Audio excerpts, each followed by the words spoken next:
A few weeks ago, a set of renders leaked, claiming to show off the Samsung Galaxy S25 Ultra, and now we have a new quartet of images to compare.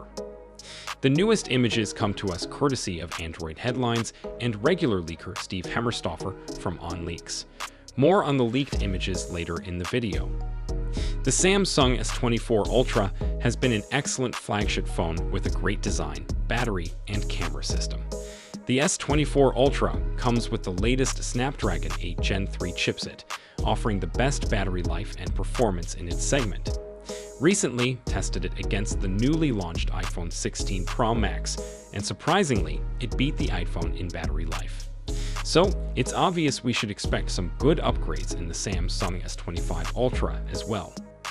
Here are the leaked images of the S25 Ultra, and I'll give you my verdict at the end of this video. But first, let's look at the changes visible through the leaks. From what we can tell, the biggest exterior change to the S25 will be flat sides and much curvier corners, similar to the design of the Pixel 9 and the iPhone 16. For the S25 Ultra, Samsung seems to be keeping several things the same, including the cameras, except for an upgraded ultra-wide lens and the same 5000 mAh battery from the last few Ultra phones. They will most likely utilize the new Qualcomm Snapdragon 8 Gen 4, which should get more details in October, and we're sure there will be many new AI features.